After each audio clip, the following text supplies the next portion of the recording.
fun time, play time. Now we run. Radha, अगं ये Radha. Time काय या मम्मीचं ना, जेव्हा मी अभ्यासाला बसते तेव्हाच राधा राधा करत राहती बाबा. काय झालं ग तुला? कवापासून मी आवाज देते, ऐकू येत नाहीये? बोल, काय झालं? कशाला सारखं सारखं आवाज देतेस मला? अभ्यासाला बसले ना मी. चल झाडू मारून घे किचनचा. बरं ठीक आहे, घेते मारून झाडू. Priya, there are many house आऊ. मम्मी, तुला एक सांगू का? बोल ना बाळा. मी ना मोठी झाल्यावर ना डॉक्टर बनणार आहे. काय करणार आहेस डॉक्टर बनून तू? का?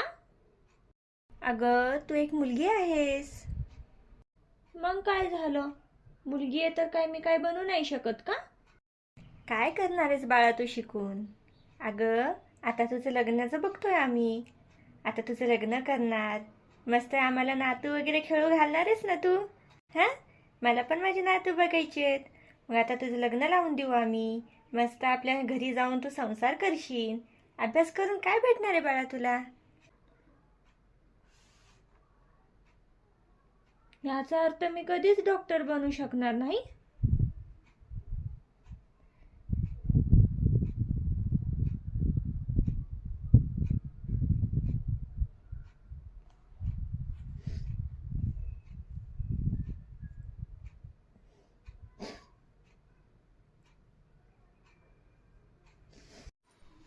रडू नको, इथं बघ.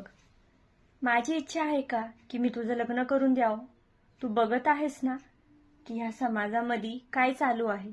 वारंवार लहान लहान मुलींवरती काय अत्याचार चालू आहे.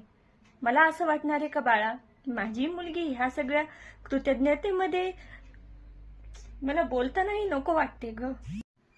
इच्छा नसतानाही ना बाळा, मला तुझं लग्न लावून द्यावंच लागणार आहे. मला भीती लागलेली असते ग की माझी मुलगी असल्यास कृतज्ञतेचा शिकार नको होऊन जायला.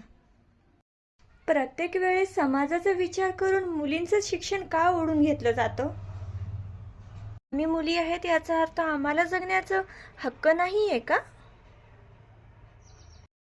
कधी बदलणार आहेत समाजाचे विचार? कधीपर्यंत आपल्या आपल्या मुलींना तुम्ही समाजाचा विचार करून बळी पाडणार आहात? किती वेळा आपल्या आपल्या मुलींचा समाजाचा विचार करून तुम्ही लग्न लावून देऊन त्यांचं आयुष्य खराब करणार आहात? मुलीचं आयुष्य सुधारवण्यासाठी लग्नचा एकमेव उपाय नाहीये.